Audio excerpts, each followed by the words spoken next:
दोस्तों, आप लोगों के काफी सारे कमेंट आते रह रहे हैं कि सीपीयू का जब भी आप नाम लेते हैं तो कोर और थ्रेड्स के बारे में बात करते हैं। तो एक्चुअली कोर्स क्या होता है या फिर थ्रेड्स क्या होता है, इसके बारे में बताइए। क्या ज्यादा कोर होने से ज्यादा परफॉर्मेंस मिलेगा या फिर इसका क्या सिस्टम है, इसके बारे में बताइए। तो इस वीडियो के अंदर हम लोग इसी के बारे में समझने वाले हैं। बड़ा ही सिंपल भाषा में हम लोग समझेंगे ताकि हर किसी को समझ में आ जाए। ज्यादा हम टेक्नोलॉजी के अंदर नहीं घुसेंगे। समझने के लिए वीडियो के साथ लास्ट तक बने रहें।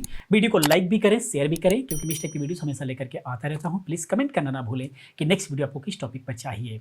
आइए दोस्तों, हम लोग आगे समझने की कोशिश करते हैं। तो सीपीयू कोर के बारे में जानने से पहले हम लोग संक्षेप में जान लेते हैं कि सीपीयू क्या होता है, तभी कोर समझ में आएगा।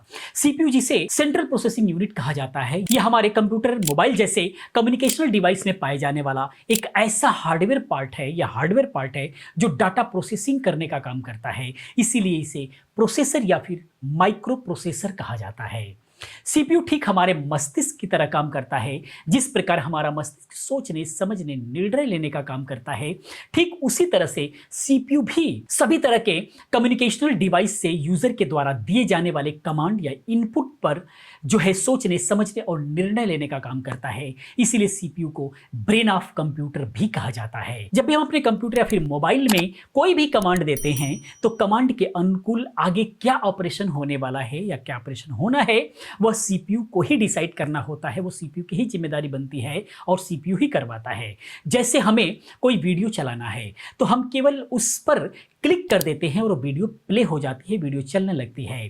तो यहां होता कुछ ऐसा है कि जब हम वीडियो पर क्लिक करते हैं तो सीपीयू के पास एक कमांड जाता है कि वीडियो को प्ले करना है और सीपीयू उस वीडियो को प्ले कर देता है। प्ले करने के लिए जो भी आगे प्रोसेस होता है उसको प्रोसेस कर देता है। या फिर अगर हम यूं कहें, कोई मैथमेटिकल अगर हम कमांड देते हैं, मान लीजिए 2 इंटू 2, तो 2 इंटू 2 इजुकल टू 4 जो करने वाला है वो दिमाग प्रोसेसर के पास ही है।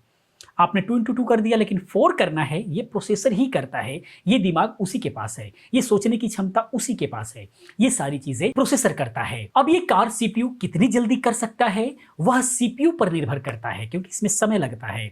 कितना समय ले रहा है वो सीपीयू के ऊपर डिपेंड करता है। सीपीयू जितना पावरफुल होगा उसमें जितनी ज्यादा कोर की संख्या होगी, कार्य उतना ही तेजी से होगी। इसके लिए हमारे सभी प्रकार के कम्युनिकेशनल डिवाइसेस में सीपीयू यानी प्रोसेसर को पावरफुल होना बहुत ही ज्यादा जरूरी है। अब हम बात कर लेते हैं कि एक्चुअली कोर क्या होता है, प्रोसेसर कोर क्या होता है। तो सीपीयू चिप का वह वास्तविक भाग जो कम्युनिकेशनल टास्क को पूरा करने का काम करता है, यानी वो जो सर्किट उसके अंदर जो है उसे ही प्रोसेसर कोर कहा जाता है। यानी कि एक उसके अंदर जो चिप होती है, जो प्रोसेसर चिप होता है, उसके अंदर जो एक सर्किट बनी हुई है, जो उसके अंदर एक दिमाग लगा हुआ है जो प्रोसेसिंग को कर रहा है, उसी को एक कोर कहा जाएगा। किसी प्रोसेसर के अंदर कोर ही होता है जो वास्तव में डाटा को प्रोसेस करने का काम करता है। प्रोसेसर का हर एक कोर एक इंडिविजुअल सीपीयू होता है। यानी कहने का मतलब एक चिप के अंदर एक कोर है तो एक सीपीयू है, उसके अंदर ड्यूल कोर है, 2 कोर है, तो यानी कि उसके अंदर 2 सीपीयू है। सीपीयू चिप तो एक ही है लेकिन उसके अंदर 2 सीपीयू है। 4 कोर है तो 4 सीपीयू है।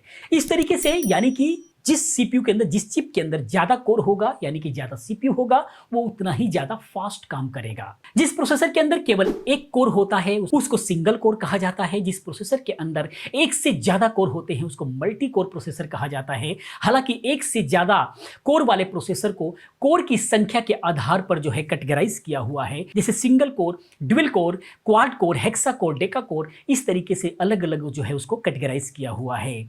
अगर हम इसके कार्य की बात करें तो यहां पर प्रोसेसर के कार्य की अगर हम बात करें तो हम सभी अब तक जान चुके हैं कि प्रोसेसर का कोर एक एक इंडिविजुअल सीपीयू ही है जो प्रोसेसर के वास्तविक टास्क को पूरा करने का काम करता है। ऐसे में सीपीयू की कार्य की अगर हम बात करें या कोर की, दोनों एक ही होगा। सीपीयू के कार्य की बात करें या कोर की बात करें तो दोनों बात एक ही है। जैसे कि हम सभी जान चुके हैं कि सीपीयू किसी भी कम्युनिकेशनल डिवाइस का सबसे महत्वपूर्ण पार्ट होता है। इसका मुख्य काम होता है यूजर के द्वारा दी गए इंस्ट्रक्शंस को यानी इनपुट के आधार पर मैथमेटिकल या लॉजिकल गणना करके, कैलकुलेशन करके आउटपुट प्रदान करना। यानी डाटा प्रोसेसिंग करना। जिस सीपीयू चिप के अंदर एक से ज्यादा कोर होते हैं मल्टी कोर प्रोसेसर कहा जाता है। मल्टी कोर प्रोसेसर की ताकत सिंगल कोर प्रोसेसर की तुलना में बहुत ज्यादा होता है, क्योंकि इसके अंदर एक ही चिप के अंदर, चिप तो एक ही है लेकिन उसके अंदर कई सारे कोर्स होते हैं, यानी कई सारे सीपीयू हो गया। प्रत्येक कोर जो है इंडिविजुअल सीपीयू है जो पैरेलली एक साथ मिलकर किसी काम को करते हैं। इसीलिए मल्टी कोर प्रोसेसर वाले डिवाइस की स्पीड भी हमें बहुत अच्छी मिलती है। जैसे मान लीजिए कोई भी काम है, उसको करने के लिए एक आदमी कर रहा है, कोई भी चीज, किसी भी काम को कोई एक आदमी कर रहा है, उसी काम में अगर दो लोगों को लगा दिया जाए तो काम बहुत ही फास्ट होगा। तो सेम वही प्रक्रिया यहां पर जो है की जाती है। इसके अलावा थ्रेड्स की अगर हम बात करें, जैसे कोर क्या होता है, एक ही चिप के अंदर अलग अलग इंडिविजुअल सीपीयू, यानी अलग अलग, अगर एक सीपीयू हमने लगाया तो वो एक कोर हुआ, दो लगा दिया तो दो सीपीयू, एक ही सीपीयू के अंदर, एक ही चिप के अंदर दो सीपीयू, चार सीपीयू, ऐसे ऐसे बढ़ते चले जाते हैं। जितना कोर बढ़ेगा उतना ही उसका जो है उसके अंदर सीपीयू बढ़ेगा। यानी कि कोई भी मल्टीटास्किंग में इसका बहुत ज्यादा रोल होता है। जैसे अगर हम कोई भी एक काम दे रहे हैं, एक सीपीयू उसको उस टास्क को कर रहा है, कोई बड़ा हैवी काम हुआ तो उसमें दूसरा वाला भी सीपीयू हेल्प करा देगा। लेकिन अगर हम कोई एक काम दे रहे हैं, उसको एक सीपीयू काम कर रहा है, और दूसरा अगर हम कोई काम कर रहे हैं, जैसे मान लीजिए एक जगह हम कोई वीडियो चला करके छोड़ दिए और उसके बाद दूसरी जगह हम एडिटिंग भी कर रहे हैं, या दूसरा हम इंटरनेट का दूसरे मॉनिटर पर सर्फिंग कर रहे हैं, तो एक तो वहां पर जो है वीडियो प्ले कर रहा है और दूसरा काम कर रहे हैं उसके लिए हमारा दूसरा कोर यूज हो जाएगा।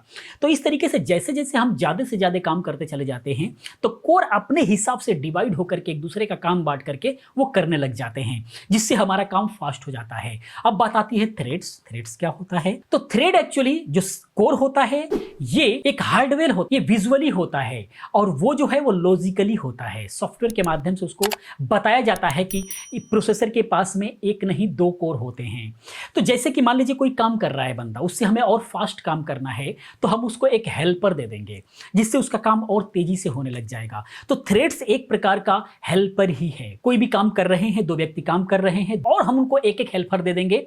जैसे 2 कोर 4 थ्रेड्स, हमने उनको दो दो हेल्पर दे दिया तो उनका काम और फास्ट हो जाएगा। लेकिन जैसे कि 2 कोर है, 4 कोर अगर हम सीपीयू लगाएंगे तो काम जस्ट डबल है, बहुत फास्ट काम हो जाएगा। लेकिन थ्रेड्स को जब हम बढ़ाएंगे तो बहुत ज्यादा अंतर नहीं आता है, लेकिन फिर भी काम में बहुत अच्छा बूस्ट मिल जाता है। तो इस तरीके से कोर्स एंड थ्रेड्स होते हैं। तो मैं उम्मीद करता हूं कि आपको समझ में आया होगा कि कोर्स क्या होता है और थ्रेड्स क्या होता है। फिर भी किसी भी प्रकार का कंफ्यूजन रह गया है तो प्लीज कमेंट कीजिए, हम उस पर वीडियो बनाने की कोशिश करेंगे। तो दोस्तों, वीडियो इन्फॉर्मेशन आपको कैसा लगा प्लीज आप कमेंट में जरूर बताएं। इसी प्रकार की बहुत सारी वीडियोस को देखने के लिए चैनल को सब्सक्राइब करें, चैनल के साथ बने रहें, क्योंकि मैं इस टाइप की वीडियोस हमेशा लेकर के आता रहता हूं। मैं मिलता हूं नेक्स्ट किसी और अच्छी इन्फॉर्मेटिव वीडियो के साथ में। पूरी वीडियो देखने के लिए चैनल को सब्सक्राइब करने के लिए आप सभी का बहुत बहुत दिल से धन्यवाद करता हूं। आपका दिन शुभ हो।